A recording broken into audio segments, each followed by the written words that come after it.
Fala pessoal, dando continuidade aqui, ó, eu vou definir para vocês agora o que vem a ser um número complexo.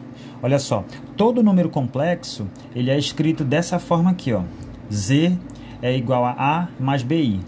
Esse z é o que a gente vai chamar de número complexo. Esse A que aparece bem aqui vai ser a parte real do número complexo e esse B que aparece aqui vai ser a parte imaginária do número complexo. É fácil identificar a parte imaginária, porque ela sempre vem acompanhada desse i, que a gente definiu, né, como sendo a unidade imaginária. Então, se você tiver, por exemplo, né, se você tiver algo assim, ó, z é igual a 7 mais 3i. Aí você vai dizer, isso aqui é um número complexo, cuja parte real é 7 e cuja parte imaginária vale 3. Tudo bem? Se você tiver, por exemplo, né, z igual a menos 5 menos 9i, você vai dizer que isso aqui também é um número complexo, onde a parte real vale menos 5 e a parte imaginária vale menos 9. Tranquilo? Olha só outro exemplo. Ó. Se você tiver aqui, ó, z igual a 12. Z igual a 12. Isso aqui é um número complexo, cuja parte real é 12, e observe que ele não tem parte imaginária. Tá certo? Então, você pode dizer que aqui, ó, B é igual a 0, certo? B é igual a 0. Ou seja, não tem parte imaginária.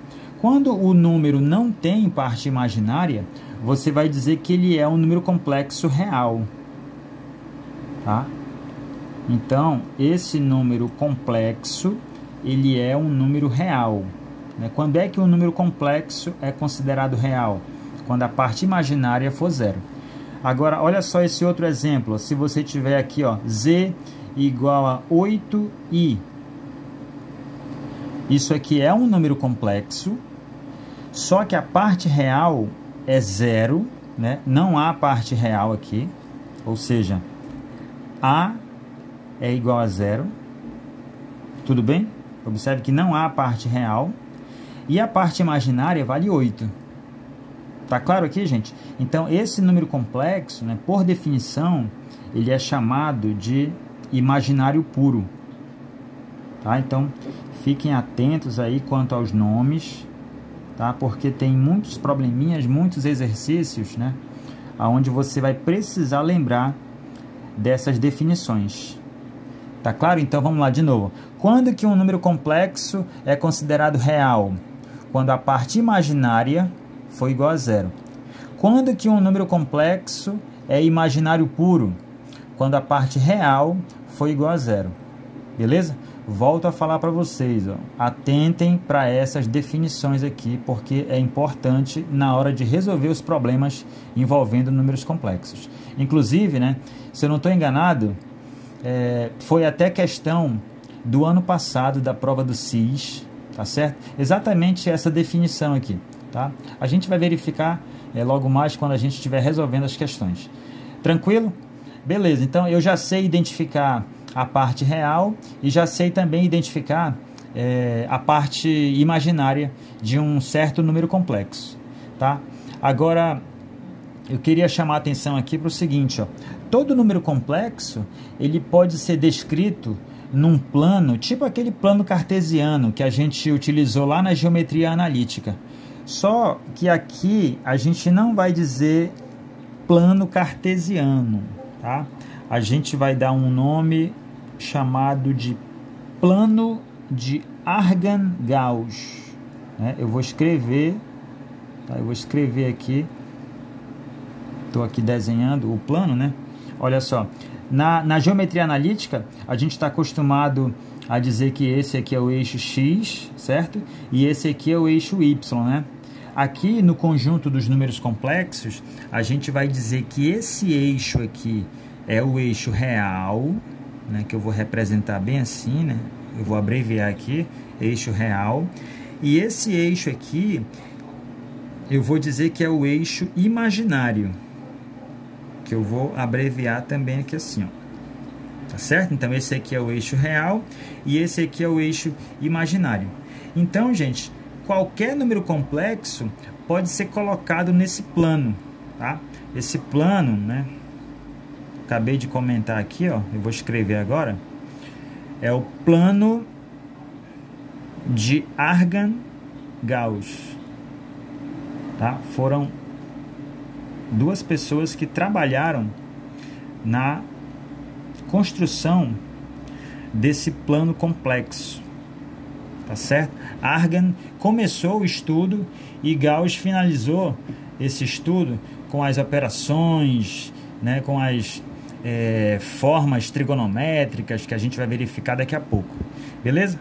Então, como é que eu trabalho no plano de Argand-Gauss? Olha só, bora pegar esse primeiro exemplo aqui, ó. Z é igual a 7 mais 3i. Eu sei que a parte real aqui, ó, a parte real é 7, então eu venho aqui, ó, eu venho aqui na parte real e aí eu vou marcar 7 unidades, que nem a gente fez lá na geometria analítica, tá certo? Então não tem mistério, você marca aqui 7 unidades. Vamos lá aqui, ó. 1, 2, 3, 4, 5, 6, 7, beleza? E a parte imaginária vale 3, né? Então você vem aqui no eixo imaginário, aí você conta aqui, ó, 1, 2, 3. Pronto. E aí você vai obter exatamente esse par ordenado, tá? Aqui assim, né? Beleza? Tranquilo? Então você tem esse ponto aqui, né? Tudo bem? Quais são as coordenadas desse ponto? Aí você vai dizer assim, esse ponto é um ponto de coordenadas 7 e 3. Beleza? Atenção, esse ponto aqui é chamado de afixo, tá? Não esquece. Esse ponto é chamado de afixo. Então fiquem atentos para esses nomezinhos que de vez em quando aparecem em questões, né? Por exemplo, dado o afixo de um número complexo, aí se você não sabe o que é afixo, né? Por mais que a questão seja fácil, você não consegue resolver. Então, o que é o afixo de um número complexo? É exatamente o ponto aonde você vai representar as coordenadas, né? A parte real e a parte imaginária. Tudo bem até aí, gente? Tranquilo? Tá, agora, olha só aqui, ó. Bora pegar esse exemplo aqui, ó. Z igual a 8i. Tá certo? Eu já sei que esse número complexo, ele é considerado imaginário puro, né? Porque a parte real dele é 0. Aonde que esse número complexo ia estar colocado aqui no nosso plano de Argand-Gauss? Muito fácil. Como a parte real é 0, tá? Ele só tem parte imaginária. Então, esse número complexo, ele seria colocado exatamente aqui em cima desse eixo. Tudo bem? Então, você pode muito bem continuar aqui, né? 1, 2, 3, aí, ó, 4, 5, 6, 7, 8. Então, esse número complexo aqui, ó, Z igual a 8i, ele estaria representado bem aqui, ó. Certo? Quanto é que vale o afixo, né? Quanto é que vale o afixo desse número complexo? Aí você poderia dizer assim, ó, né, esse número complexo, né, o afixo, ele é representado assim, ó, por esse par ordenado, tá? 0, 8. Tudo bem? Onde aqui eu estou dizendo que a parte real é 0 e a parte imaginária vale 8. Tá claro, gente? Então, é dessa forma que você pode plotar, né, o afixo de um número complexo no plano, né? Esse aqui não é aquele plano cartesiano, né? É o plano de Argand-Gauss, beleza? Mas funciona também exatamente como o plano cartesiano que a gente viu lá em geometria analítica. Tá, outra coisa que eu preciso saber aqui, ó, essa distância que vai da origem até o afixo, tá? A distância que vai da origem até o afixo, isso aqui eu vou chamar de módulo do número complexo, tá? Então, já adiantando para vocês, tá? Daqui a pouco a gente vai começar a trabalhar com a forma trigonométrica. Então, esse vetor, né? Porque quando você liga daqui para cá, ó, você obtém exatamente um vetor, né? Lembrando lá da física, né? Tá certo? Então, você parte aqui da origem, Beleza? Então, quando você liga da origem para o afixo do número complexo, você tem exatamente o módulo do número complexo. E aí, ó, se você visualizar bem, ó, isso aqui é um triângulo, né? Diga-se de passagem, um triângulo retângulo, aqui assim, ó. Então, como isso aqui é um triângulo retângulo, eu posso muito bem calcular quanto é que mede esse tamanho daqui para cá, né? Que vai ser para mim o módulo, tá? Vai ser o módulo do meu número complexo Z. Tá? A notação que você vai usar é aquela mesma de módulo, né? Que a gente estudou lá no... que vocês estudaram, né? Lá no primeiro ano do ensino médio. Tá certo? Como é que você vai calcular, por exemplo, né? O módulo desse número complexo, né? Basta utilizar aqui o teorema de Pitágoras, né? Ó, a hipotenusa desse triângulo é o próprio módulo.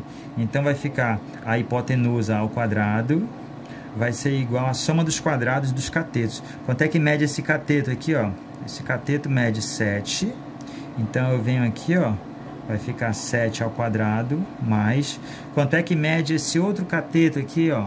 Esse outro cateto mede 3, né? Então vai ficar aqui assim, ó, 3 ao quadrado.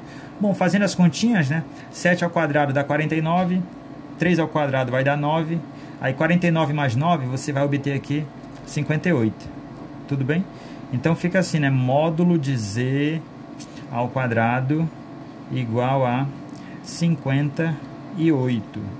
Portanto, o módulo de Z vai ser igual, né? Como o módulo de Z está ao quadrado, eu vou extrair a raiz quadrada desse lado aqui. Tá claro? Certinho? Bom, a gente já sabe que 58 não é um quadrado perfeito e nem dá para você fatorar. Tá certo? Então a gente vai deixar a resposta dessa forma, tá?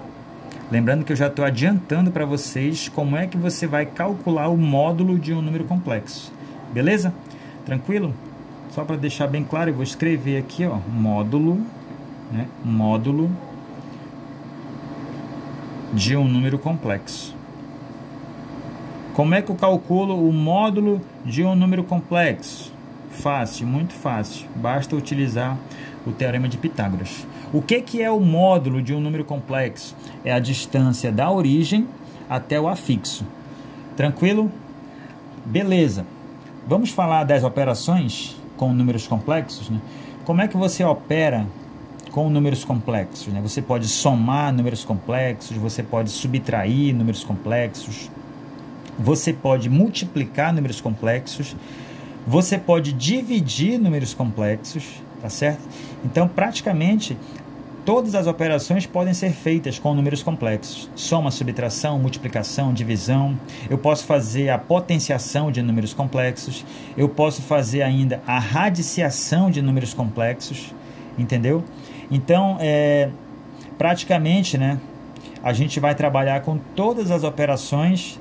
Tem operações que são simples, como a soma, a subtração, até mesmo a multiplicação, tá? E tem algumas operações que requer um cuidado melhor, né? Um cuidado maior, que é a parte da divisão de complexos, a parte de potenciação e a parte de radiciação. Beleza? Eu vou fechar esse vídeo por aqui, tá? E aí no próximo vídeo a gente já começa a trabalhar com essas operações.